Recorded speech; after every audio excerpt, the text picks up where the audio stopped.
My name is Melissa Carter. I am 34 years old, and the night my daughter was born 7 weeks early, while I was lying in a trauma bay at Presbyterian St. Luke's Medical Center in Denver, with a chest tube draining fluid from my collapsed lung and 3 fractured ribs that made every breath feel like swallowing broken glass, my mother, Diane Cole, chose not to drive the 20 minutes down I-25 from Highlands Ranch because she had to stay home and watch my sister's cat. That was her actual reason. Not a medical emergency of her own. Not a car that wouldn't start. A cat named Whiskers who, according to Diane, had severe separation anxiety and a sensitive stomach and would ruin the custom silk rugs if left alone during a thunderstorm. While my newborn daughter Lily was lying alone in a level 4 NICU under cold fluorescent lights, wired to a ventilator and a web of monitors, while my husband Ethan was stranded 1,200 miles away in Seattle, desperately begging an Alaska Airlines gate agent for a seat on a flight that didn't exist, the woman who brought me into this world made a calculated decision that a neurotic house cat was a more urgent obligation than her firstborn daughter. And here is the part that I still cannot fully hold in my mind without it cracking something open. For 9 consecutive years, I had been secretly wiring Diane $4,500 every single month, a total of $486,000 of my own earnings. And the entire time, she was standing in front of our extended family at every holiday, every country club brunch, every gathering that mattered, telling them all that I was selfish, that I was self-absorbed, that I had never once contributed a single dime to my father's care or to keeping this family afloat. If that just hit somewhere you weren't expecting, go ahead and hit that like button right now, because I promise you, this is only the beginning. And if you are new here, subscribe, because you will not want to miss what happens next. Now let me take you back 9 years, to the exact night I signed my own financial death warrant. I was 25 years old, a freshly graduated CU Boulder alumna with a brand new entry-level finance position at a Denver-based private equity firm, and the first real paycheck of my professional life had just cleared my account. I remember sitting in my studio apartment on East Colfax, staring at the direct deposit notification on my banking app like it was a sacred document. Like those numbers on the screen were proof that 4 years of accounting coursework and unpaid internships and ramen dinners had actually compounded into something real. It represented freedom. It represented a future that was entirely mine to architect. And then my phone buzzed against the granite countertop, and everything shifted. It was Diane. Her voice didn't just break on the line. It arrived in the practiced, operatic rhythm of a woman who had spent years perfecting the acoustics of her own distress, a performance so finely tuned it would take me a full decade to recognize it as a performance at all. She told me that my father, Robert, had suffered a minor ischemic stroke. My heart dropped through the floor of that overpriced studio. I was already reaching for my keys, already calculating which highway exit was closest to whichever hospital they were at, when her voice shifted, settling into something smoother and more deliberate. She said the insurance deductibles were catastrophic, the medical bills were accumulating, and the bank had already sent notices about the mortgage. She said the word foreclosure with the practiced weight of someone who has rehearsed it in front of a mirror. And then she asked me for $2,000 a month, framed as the minimum required to keep the creditors from the front door, framed as a temporary bridge until Robert recovered and the income stabilized. I set up the automatic ACH transfer that same night, sitting alone in the dark of my kitchen, the cursor hovering over the confirm button for maybe 3 seconds before I clicked it.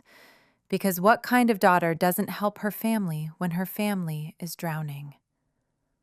Before she hung up, Diane lowered her voice to something conspiratorial and intimate, telling me not to say a word to Robert.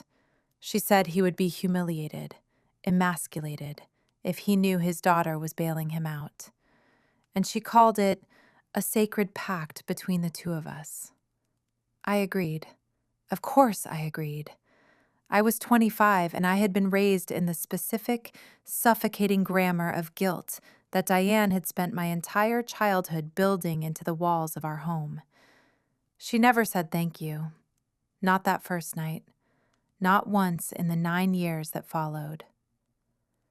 3 days later, I was scrolling through Instagram, and Brooke had posted a photo of herself standing in front of a mirrored vanity, holding a limited edition Louis Vuitton bag and grinning at the camera with the specific glow of someone who just received something they didn't earn. The caption reading something about best moms and retail therapy and luxury healing all wounds. I stared at that image until the pixels blurred into abstraction. The rational, analytical part of my brain, the part that would go on to build a career in private equity, the part that had been running numbers since I was old enough to understand what a balance sheet was already identifying the inconsistency, already asking how a woman who had just told her other daughter they were facing foreclosure had simultaneously purchased a $1,000 handbag for the daughter she preferred. But then the conditioning kicked in. The deep subterranean architecture of childhood loyalty and inherited shame. And I told myself that maybe the bag was secondhand, that maybe Brooke was genuinely falling apart, that maybe I was being cynical and ungrateful for even questioning my mother's integrity. That was the first lie I told myself, to hold the illusion of a functional family together. It would not be the last. By year 3, the monthly transfer had grown to $3,500. Diane explained it with the calm confidence of a woman who had never once expected to be challenged. She said Brooke had found her true calling as a lifestyle influencer and needed seed capital to launch her personal brand, as though launching a social media presence required the same capital investment as a Series A startup. By year 5, it had reached $4,500. By that point, I had canceled my gym membership, stopped eating out, and taken on weekend freelance consulting work just to make the numbers reconcile in my own ledger. I was performing financial acrobatics in silence, while Diane performed contentment in public. Ethan and I had been together for 2 years by then. He was a senior software architect with the kind of precise, pattern recognition intelligence that made him dangerous to anyone running a long con. And he had started asking quiet, careful questions about our financial future, about equity, about a house, about what it would mean to actually build something together that was ours. I kept telling him, soon, and the word tasted corroded every time it left my mouth. He didn't push, but I could see the frustration settling into the architecture of his face, the look of a man who suspects the walls around him are not as solid as they were advertised. One Thanksgiving weekend, after visiting my parents, Ethan asked me something that lodged itself in my chest like a splinter I couldn't locate or remove. He asked whether I had noticed that Diane never asked how my quarterly reviews went, never asked how I was managing the stress of the firm's latest merger cycle, never once acknowledged the promotion I had just received to senior vice president, a title that, at 33, placed me in a statistical minority in the Denver finance landscape. She spent 45 minutes going through Brooke's TikTok engagement metrics, he said, his voice low and very still. She didn't mention your promotion once, not even a single word. I laughed it off with the hollow, automatic sound of someone trained since childhood to perform equanimity under pressure. But his words stayed. They burrowed. And they reminded me of a phone call I had buried so deeply it had almost calcified into forgetting. 4 years earlier, my grandfather Henry had called me from his estate in the Hamptons, completely unprompted. Henry Cole was a retired U.S. Federal Circuit Court of Appeals judge, a man of 78 years whose presence alone could change the barometric pressure of a room. And Diane had spent years characterizing him to me as reclusive and emotionally withholding, a man who had long since checked out of anything resembling family life. But on that call, his voice was resonant and full of something that sounded, to my genuine surprise, like urgency. He asked me directly whether I was happy, whether my mother was honoring my boundaries. And something in the formal precision of that phrasing, the way a judge frames a question when he already suspects the answer, made the hair rise on the back of my neck. I told him everything was fine. I told him things were status quo. He was quiet for a moment that felt very long, and then he said that if that ever changed, I should call his private line. He made me promise. I promised, and then I hung up and buried the conversation under 12 layers of daily obligation and conditioned forgetting. I should not have buried it, because pregnancy rewrote every priority I had ever held with both hands. I was 33 when I saw those 2 lines on the test, and Ethan cried with the open, uncalculated joy that a man only reveals when he is completely off guard and completely certain. I cried too, but beneath the joy there was a tectonic shift beginning, a slow, grinding realignment of everything I had been willing to accept in the name of family. For the first time, I sat down with a legal pad and a calculator and did the cold, honest math I had been actively avoiding for 9 years. The way you delay a medical appointment when you already suspect the diagnosis, but aren't ready to hold it yet. $4,500 times 12 months times 9 years. The number on the pad was $486,000.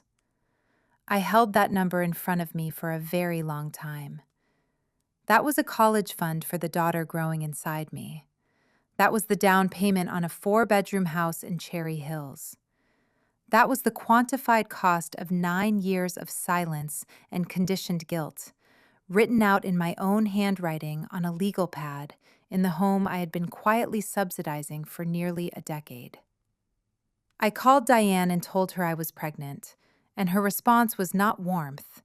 It was something that sounded like inventory, like she was already calculating what a grandchild could mean in terms of social currency at the country club. And then I told her I needed to reduce the monthly transfer to $3,000 with the baby coming, that Ethan and I needed to prioritize our own household. The silence that followed was not the silence of a woman processing difficult news. It was the silence of a woman deciding which weapon to reach for first.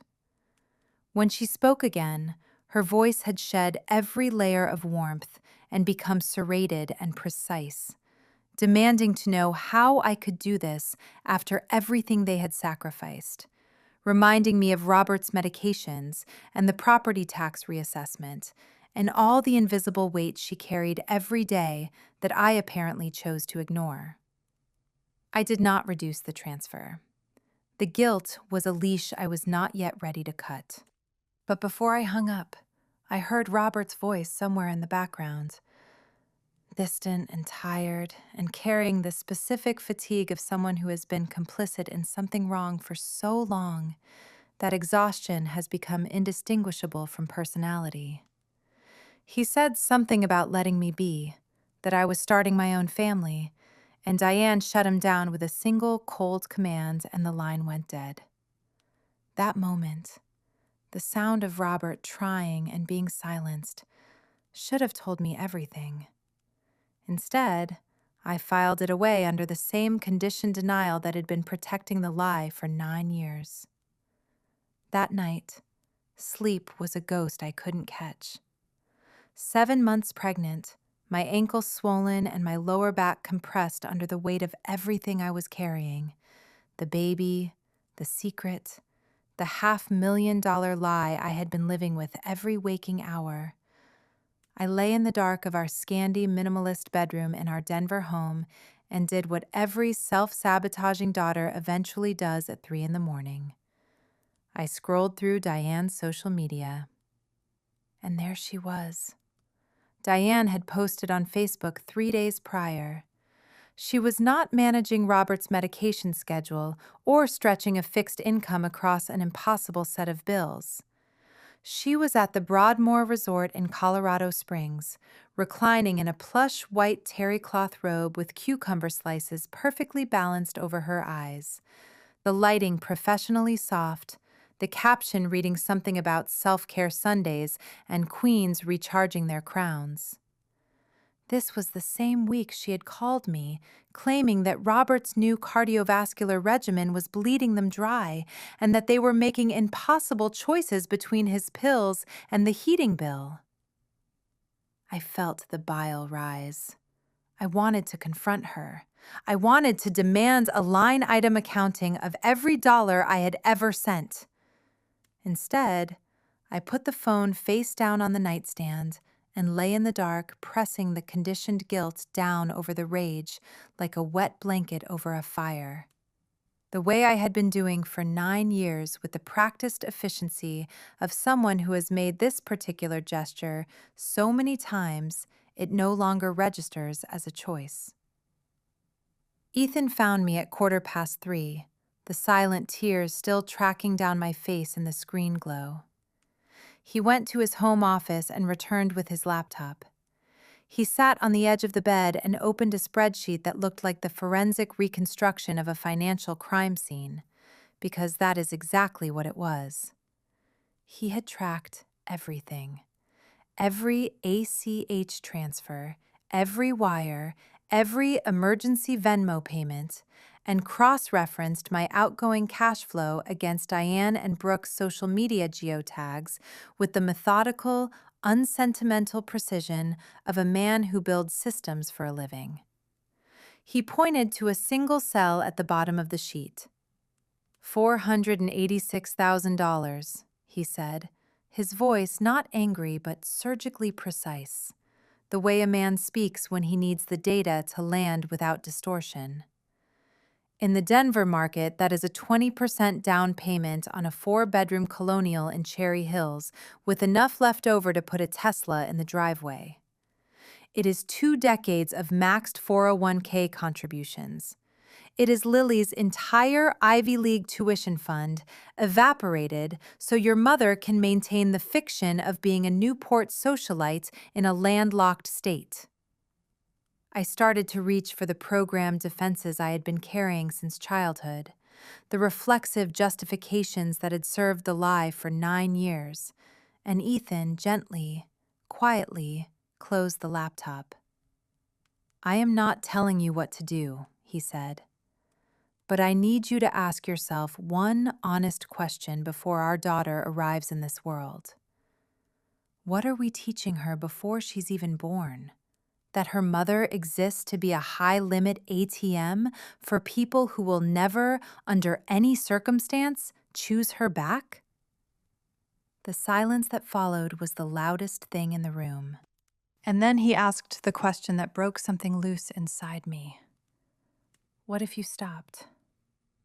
What if you found out, once and for all, whether you are a daughter to them or just a line of credit? I lay awake until sunrise with that question still vibrating in the dark. I want to pause right here for just a second, because if Ethan's words just landed somewhere you weren't expecting, drop a comment below and tell me. Has anyone in your life ever said out loud the exact truth that you were too terrified to say to yourself? I read every single comment. Now let's get back to the story. Because the universe was about to make that decision for me in a way I never anticipated. I was not ready to find out. Not yet. The fear of the void, of the silence and the accusations and the formal excommunication from the only origin story I had ever known, was more paralyzing than the math. But the universe has a way of stripping away the illusions you refuse to release under your own power.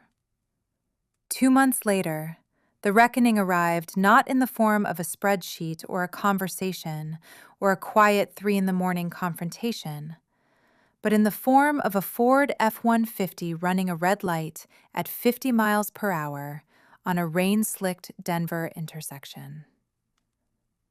I was 36 weeks pregnant, driving home from a 12-hour day of back-to-back Q4 strategy sessions, my brain carrying the specific fog that accumulates when you have been operating at maximum capacity on insufficient sleep for too many consecutive weeks. The rain in Denver that night was not a drizzle. It was the dense, cold Colorado sleet that turns every streetlight into a smeared amber halo and makes the road disappear into a gray, undifferentiated plain. I was 3 miles from our driveway. I had the green light at Maple and Fifth. I hold on to that detail with absolute crystalline certainty, the way you grip the last solid thing before the ground gives way. And I was thinking about the lavender bath salts waiting on the edge of our tub, and the organic decaf Ethan had texted me was in the pantry. And I was thinking that tomorrow I could sleep past 6 for the first time in weeks. Then the world ended its forward motion entirely. The F-150 came through the intersection at full speed from the left, and there was no time. No time for the brake pedal, no time for a scream, no time for a single preparatory thought. Only the shattering compression of reinforced steel meeting reinforced steel. The explosive white cloud of the side curtain airbags, and the nauseating, violent spin of everything going sideways at once. The impact registered in my ribs first, then in the space just below my sternum, and then in the place I was most terrified to feel it, the quiet, sacred space where Lily was supposed to be insulated from everything sharp and loud and cruel in the world outside. The smell of ozone and burnt rubber filled the cabin. Something cracked, and then cracked again. A sharp, sickening sequence of sounds like green wood splitting under a boot.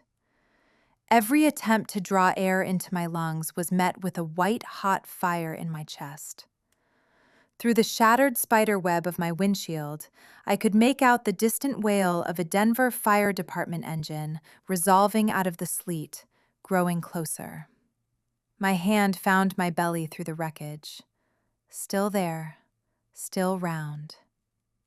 But the silence from within was the most terrifying sound I have ever encountered. A paramedic appeared at the broken window. Young, perhaps 25, named Marcus Webb according to the badge on his chest.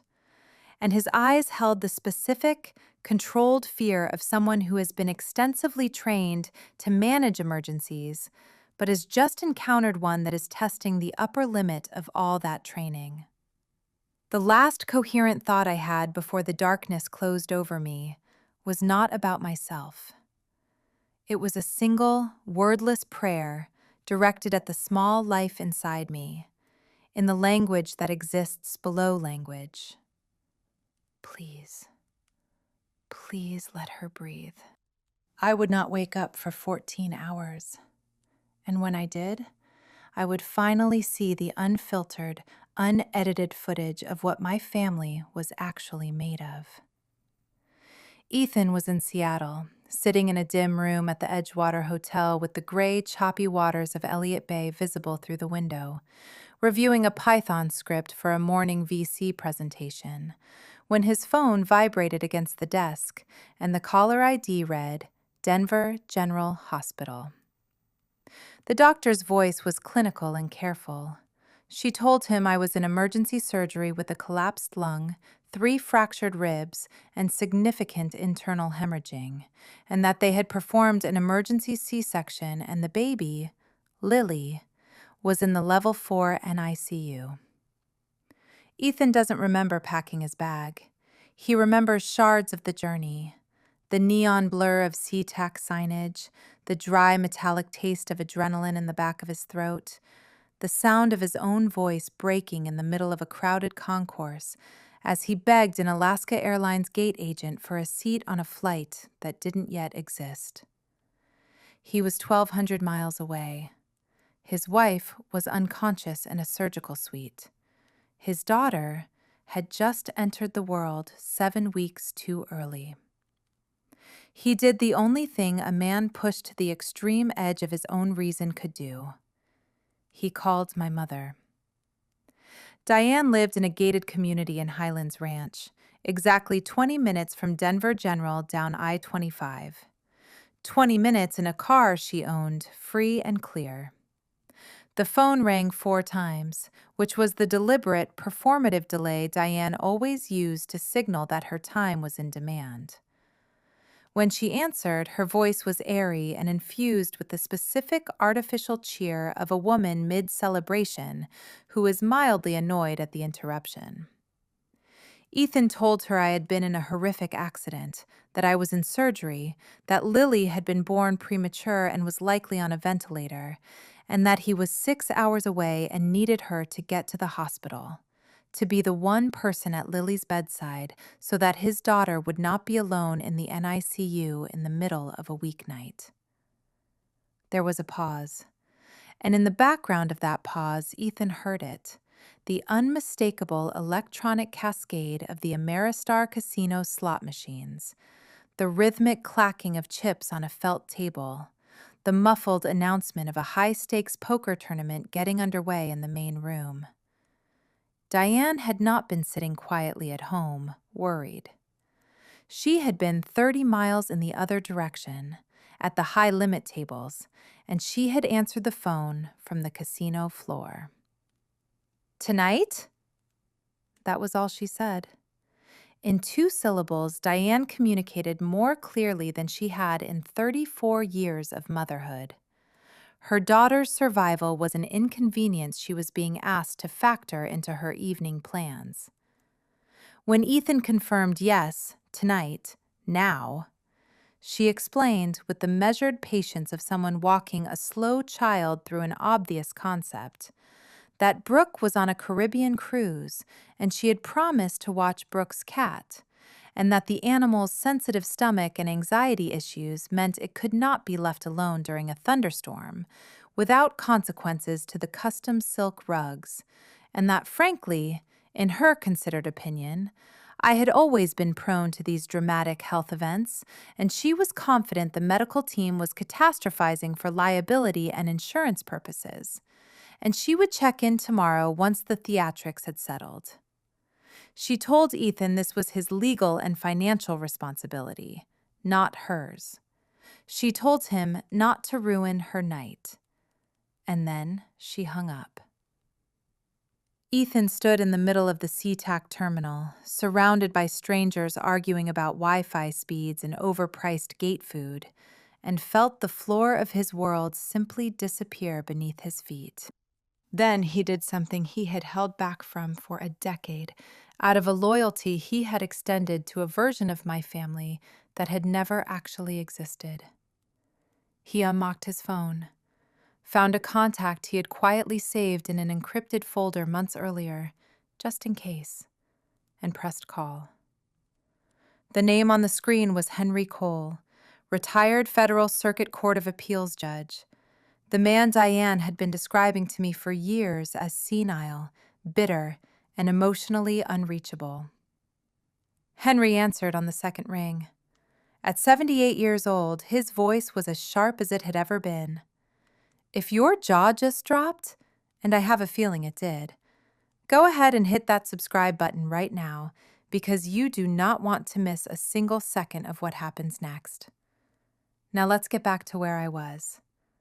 Waking up in that ICU and reaching for my phone with the one hand that still worked. I woke up to the aggressive hum of life support monitors and the blinding clinical glare of fluorescent lights. my throat scoured raw from the endotracheal tube, my chest a dense tangle of fire and medication working simultaneously against each other. A nurse with kind eyes and a name tag that read Maggie leaned over me and told me I was in the ICU, that I had been through major trauma surgery, and that I needed to stay as still as possible. My free hand went immediately to my stomach, the reflex of every mother, the check that precedes every other conscious thought, and found flatness, a void where my world had been, and the panic that surged through me spiked the heart rate monitor into a high, frantic alarm that brought 2 nurses running. The first nurse took my hand and told me Lily was alive, that she was 4 pounds 2 ounces and breathing, that she was small, but she was fighting. I wept with a depth and a rawness I had no adequate vocabulary for. The kind of crying that lives in the place where terror and relief exist simultaneously in the same square inch of your chest. The kind that has no performance in it at all. An hour later, when they removed the oxygen mask, my voice came out like gravel through a filter. I asked for Ethan. They told me he was on a red-eye from Seattle and would land at DIA in approximately 2 hours. And then I asked for my mother. The 3-second hesitation from the nurse before she answered was the most honest piece of communication I had received in 9 years. She told me no family members had checked in at the surgical waiting desk, that it had only been my husband calling in every 15 minutes from 30,000 feet. My daughter had entered the world alone, in the middle of the night, with no one from my bloodline present to witness the first breath she fought so hard to take. I asked for my phone. They had recovered it from the wreckage of my Tesla, the screen a shattered web of cracks, but it still flickered alive.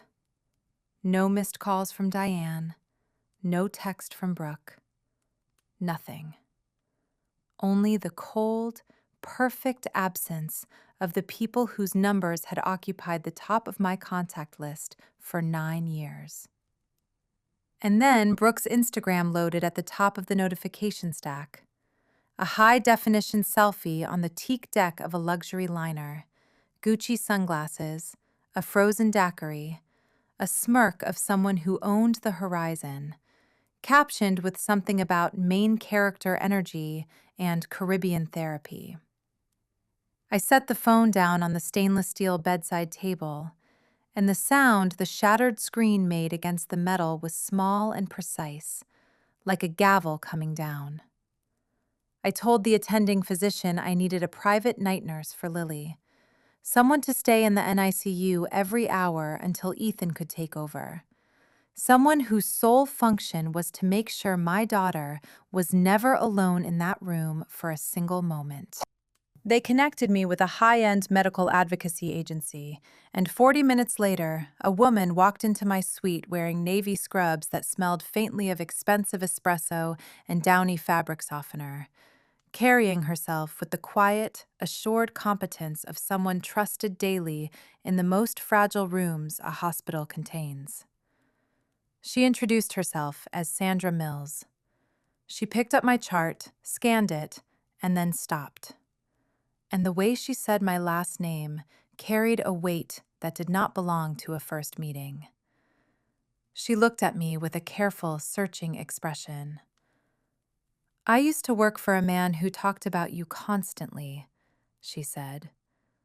"He said you were the most brilliant mind he had ever watched go quietly to waste on a family that didn't deserve your shadow." My heart rate monitor spiked before I could form a response. She told me she had been Henry's lead law clerk for 6 years before she transitioned into neonatal advocacy, that he had talked about me like a man who had made a mistake he couldn't find the right mechanism to correct. She scribbled something on a notepad and tucked it under my water pitcher. "In case you want the truth instead of the story you've been fed," she whispered. I didn't know yet that Henry was already in the elevator, carrying a folder thick enough to end a decade of silence. The ICU suite hummed with the low, persistent frequency of the machines keeping me technically intact, and I lay in that sound like a person submerged, trying to find the bottom.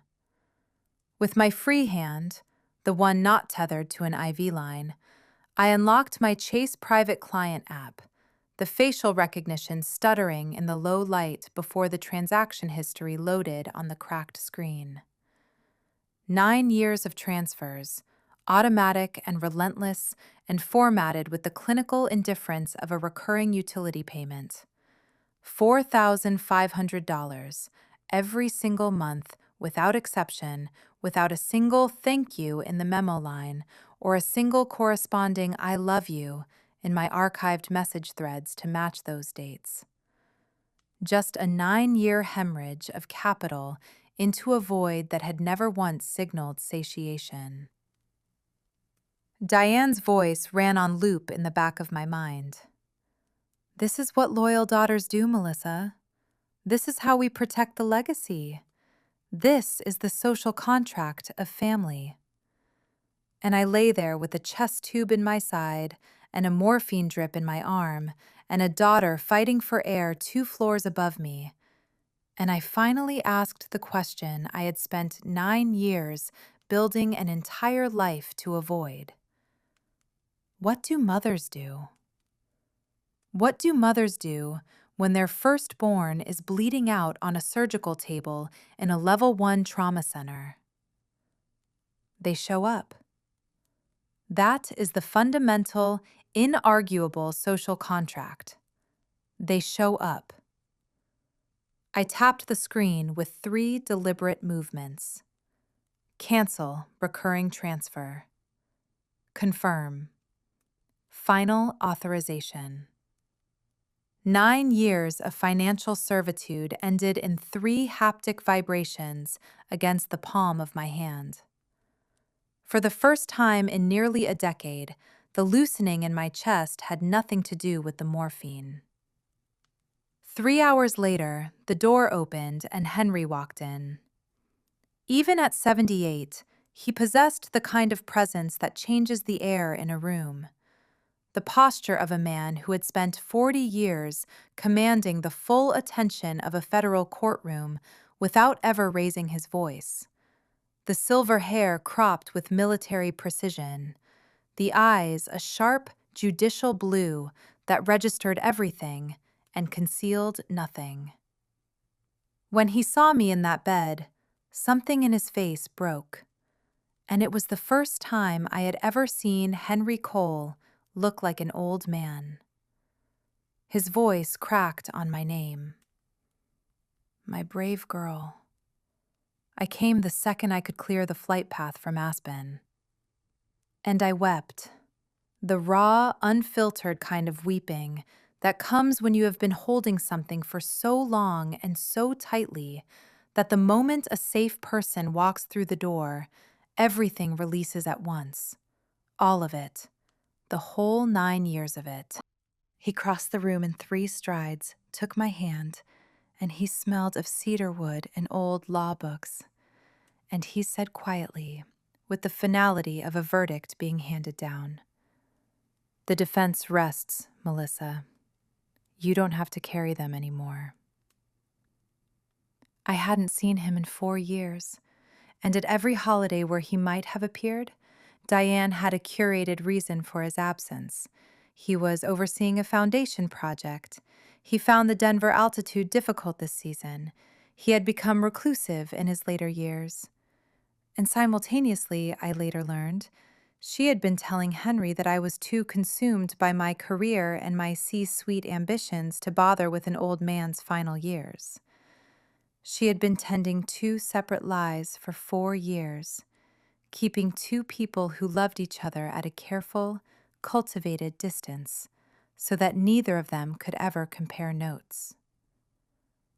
We stared at each other across the hospital bed, 2 people who had been separated by the same sophisticated architecture of manipulation, and watched the whole invisible structure of it become suddenly, entirely visible. like a message written in hidden ink held over a flame, rising to the surface all at once. Henry placed a thick manila folder on the hospital swing table. He said he had known about the transfers for 18 months, that he had a forensic bank analysis, a private investigator's report, and color-coded statements going back 7 years, because the numbers in Diane's lifestyle had never reconciled with Robert's pension, and he had eventually started pulling the digital thread. Every transaction in the folder was highlighted in neon yellow that felt, looking at it, like a laser burning through everything I had told myself to survive. He told me why he hadn't acted sooner, and his voice carried the specific weight of a man delivering a verdict on his own failures.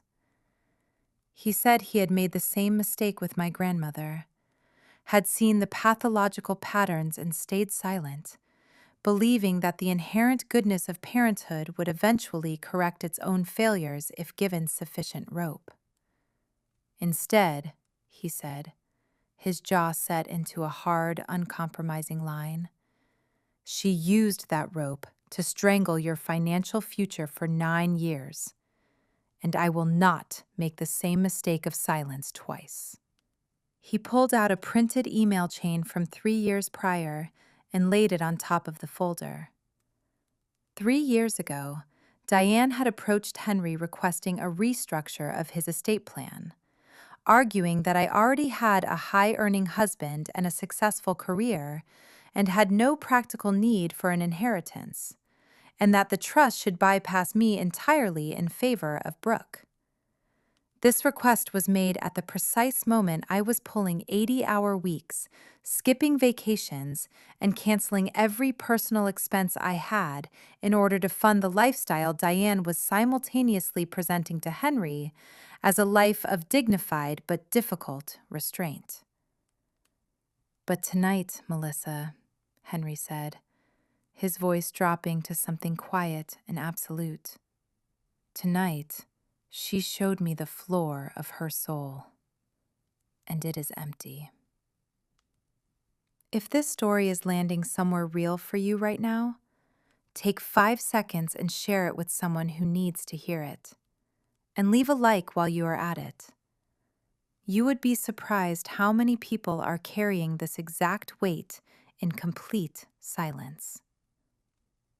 Now let's get back to that hospital room, because the night was far from over. The door opened again, and I expected Ethan, but instead, it was Robert. My father stood in the threshold looking like a man who had been quietly dismantled over many years and had only recently, painfully, begun to understand the full scope of what had been done to him and through him. His eyes were red, and his clothes were rumpled, and he carried the specific, heavy stillness of someone who has been complicit in something wrong for decades and has finally chosen to stop. He said he had called Henry himself, that he couldn't stay silent anymore, not after hearing Diane laugh about the casino on the phone with Ethan while I was still in the operating room. He was still standing in the doorway when we all heard it, the familiar, curated sound of Chanel No. 5 and expensive leather that always preceded Diane's arrivals. She walked in wearing a silk trench coat and full, impeccable makeup, composed with the precision of a woman who has had several hours to prepare a narrative, and she froze when she saw Henry and Robert already there. Her expression moved through 3 distinct stages in under 2 seconds: confusion, then a sharp recalculation, then the practiced collapse into maternal agony. The face crumpling, the arms extending toward the bed, the voice rising into a wail about traffic and the impossible storm and coming as fast as she possibly could. I looked at the digital clock on the wall. It was 3:47 in the morning. The accident had happened 6 hours earlier. Henry's voice was absolute zero when he spoke, and it carried the quiet, irresistible authority of a man who has spent 40 years issuing judgments that could not be appealed. He said she had been at the Ameristar when Ethan called, that Robert had tracked the GPS, that Ethan had heard the slot machines in the background while he was begging her to drive 20 minutes to her daughter's bedside. The color drained from Diane's face and then returned in a mottled, furious surge of red. She turned on Robert with the venom of a cornered animal, and Robert, perhaps for the first time in 20 years, held his ground, his voice quiet and strange with the newness of speaking without permission. And then Diane turned back to me, deploying the final resource in her arsenal, the soft-eyed, imploring face, asking me to understand, asking me to see her side, asking me to remember that she loved me. I looked at her, truly looked at her, without the filter of loyalty or childhood or the $486,000 I had paid to maintain the illusion. And I felt not rage, but something I had not expected. A quiet, irrevocable clarity. The specific stillness that arrives when the last piece of a thing you have been refusing to see finally resolves into focus. "Don't look to me for financial rescue this time," I said, my voice steadier than I had any right to expect. "I've canceled the transfers. The account is closed. Permanently." The mask didn't crack. It shattered. 4 weeks passed the way time passes after a catastrophic event. Not linearly, but in layers, each day slightly less saturated with emergency than the one before it, the acute pain gradually calcifying into something duller and more manageable. My ribs began to knit back together, each breath a small, conscious act of defiance against a body that had been broken on that intersection. Lily was growing, hitting developmental benchmarks the neonatal team at St. Luke's described as remarkable for her gestational age, the monitors around her crib recording a daily accumulation of small victories. Life in our Denver home found a new rhythm. Mornings with artisanal espresso and the soft, startled gurgling of Lily in her bassinet. Ethan working from his triple monitor setup in the home office. The two of us building a future that was, for the first time in 9 years, entirely unencumbered. The first month without the $4,500 transfer felt electrically strange, the way a room sounds different after a source of constant low-frequency noise is finally removed. The silence itself almost louder than the sound had been. I kept reaching for the habitual dread of the banking app, and finding instead a balance that stayed stubbornly, beautifully intact. It was peace, denominated in United States dollars. Diane called. The voicemails came in a predictable sequence. First, the wounded dignity performance, then the spiritual growth framing, then the boundary-respecting overture, each one slightly more textured than the last. I did not answer. And then, one rainy Tuesday, the tone shifted. Her voice came through thick with something that sounded almost like genuine fragility. She said she knew she had violated my trust, that she had been doing shadow work with a coach, that she wanted to meet Lily and be the grandmother she deserved and be better. And she said the word promise, with enough weight to make it sound load-bearing. I played the message 3 times on the restoration hardware sofa while Ethan watched my face for the micro-expressions of the old Melissa. "You're considering it," he said. Not an accusation, just a precise observation. "Am I naive for considering it?" I asked. He crossed the room and pressed his lips to my forehead. "You're not naive," he said. "You're hopeful. In this country, we call that the human condition. Just keep your eyes wide open." I called Diane back with a single non-negotiable condition. 1 chance, Lily's 1-month celebration, and the first deviation from civil and appropriate conduct would be the last. The celebration was a curated, intentional gathering. 20 people, the inner circle of friends who had actually shown up during the crisis, Henry and Robert, a few close colleagues from the firm. Organic catering from Whole Foods, a soft indie folk playlist, nursery-themed decorations that Ethan and I had assembled the night before while arguing pleasantly about the correct way to drape bunting from the mantelpiece. Henry arrived first, resplendent in a navy blazer, carrying a stuffed heirloom elephant larger than the baby it was intended for. Robert came alone, having driven his own car, a small, quiet act of independence that registered as significant to anyone paying close attention. The house filled with the unstaged warmth and laughter of people who had earned their place at the table. Diane arrived at 2:45, fashionably delayed, and she did not come alone. Brooke was with her, wearing a silk wrap dress and the specific expression of someone who has been rehearsing humility in a mirror but hasn't fully committed to the performance yet.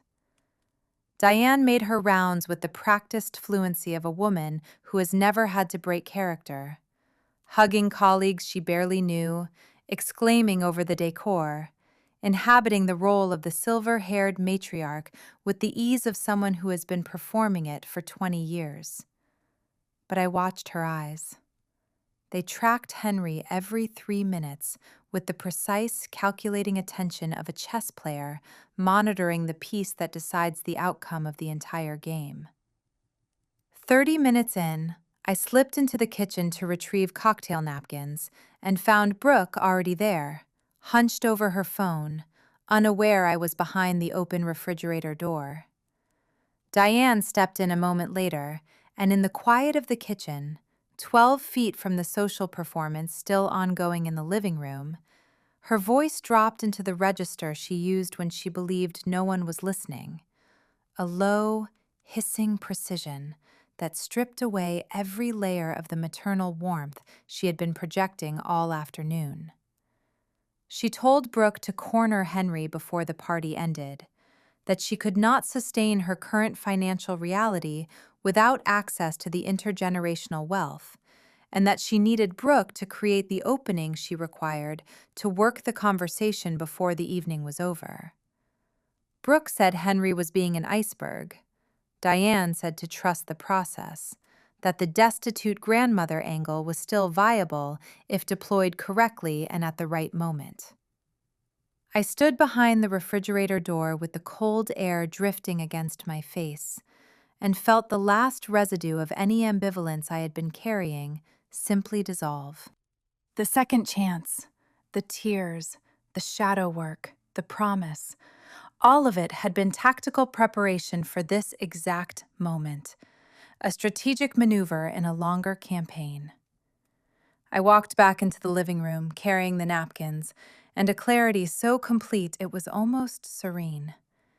Ethan looked at my face and understood immediately. "What's the move?" he asked. "Watch," I said. Someone had set up a high-end wireless karaoke system earlier in the afternoon, and the microphone was live on the console table, connected to the 5.1 surround sound system, the small red ON indicator light glowing steadily on the unit. A detail that Diane, focused entirely on positioning herself near Henry at the bay window, had simply not noticed. She approached him with the hand-on-arm gesture she had perfected over 40 years, the gentle, conspiratorial lean of a woman making a private appeal to what she believed was a private audience. Her voice filled every corner of the room in full, crystalline surround sound. She told him she wasn't asking him to disinherit me completely, just to reconsider the split in Brooke's favor, that it was only equitable given that I had a high-earning husband and a successful career and effectively had no financial need the estate could meaningfully serve. The room went still in the way a room goes still when something irrevocable has just been said out loud in front of everyone it was intended to avoid. 20 faces turned toward the bay window. Diane continued for 3 more seconds before a single cough from the direction of the dining table broke the silence, and she turned and saw the frozen expressions and the glowing red light and understood, in an instant, the full, irreversible extent of what had just happened. She pivoted immediately to context management. "You're misinterpreting. This is a private family matter. You don't understand the dynamics." And Claire Bennett, my colleague, a 15-year litigator with the forensic instincts to match, stepped forward in a voice of perfect, measured calm and asked what context would make a mother lobbying against her daughter's inheritance at a 1-month-old celebration a coherent thought. Henry stepped away from Diane with the expression of a man issuing a verdict he has been building toward for 18 months, and said, in the voice that had quieted federal courtrooms for 40 years, that the room had just heard him confirm what he had concluded in the hospital, that his daughter saw her children not as humans to be loved, but as assets to be leveraged. And then I stood up. I walked to the center of the room. My legs were steady. My voice was the voice of a woman who has finally located the precise, unassailable center of her own worth after spending 9 years trying to purchase it from people who never had any intention of giving it. "For 9 years," I said, "I sent $4,500 to this family every single month. $486,000. $500,000. The room absorbed the number in silence, and I watched it land on every face. The shock, the recalculation, the dawning understanding of the scope and the duration of what had been hidden. While I was doing that, you told everyone in this room I was selfish. You told my father I was too consumed with my career to care about this family. You chose a blackjack table over my emergency surgery. And today, at my daughter's first celebration, you are still in this house running the exact same play, still calculating what you can take from the people who should matter most to you." I stepped closer, close enough to see the architecture of her performance finally, irreparably failing. "I am not doing this out of malice," I said. "I am doing this out of self-preservation. For Lily. For me. The account is closed. The relationship is dissolved. Don't call. Don't come. We are done." Her response? The mask stripped entirely away, the venom finally given permission to be exactly what it had always been, was a scream of, "Ungrateful, spoiled child!" and the specific, incandescent fury of a woman who has just lost access to a resource she believed was permanently and unconditionally hers. And I said, the sentence I had been composing for 9 years without knowing it, "You didn't give me a family, Diane. You gave me a bill, and I have paid it in full." Henry placed a hand on Robert's shoulder. Robert looked at me with eyes full of shame and something that was slowly, painfully becoming something like courage, and said he was sorry, that he was profoundly sorry it had taken him this long to choose correctly. The front door closed behind them. The silence that followed was the first silence in 9 years that did not have a price attached to it. Before I tell you how this ends, if you have made it this far with me, I want to know, what was the moment you finally drew your line? Drop it in the comments below, because I will be reading every single one. Now let me take you to the ending I never thought I was going to get to live. 2 weeks after the party, Henry's attorney finalized the revised will and trust. The breakdown was precise and surgical. 70% to me, held in an irrevocable trust designated specifically for Lily's future and financial education. 20% to Robert, structured to provide him a dignified and fully independent retirement, the first real financial autonomy he had possessed in 20 years of marriage. 10% to Diane and Brooke, contingent, exclusively and non-negotiably contingent, on Diane completing 6 months of intensive therapy with a board-certified specialist. Henry said he did not expect the condition to ever be met. The ripple effects arrived quickly and without ceremony. Without my monthly infusions, Diane's financial architecture collapsed under its own weight within a single quarter. The luxury furniture was sold, the Highlands Ranch house was downsized to a 2-bedroom condo in a different zip code, and she accepted a position at a high-end home goods boutique that she described to acquaintances as lifestyle consulting. Brooke's influencer career, which had been built almost entirely on seed capital sourced from my guild, lost its funding and its momentum simultaneously, and at 29, she accepted her first real job, a sales floor position at a Cherry Creek department store, her first paycheck earned entirely on her own merits.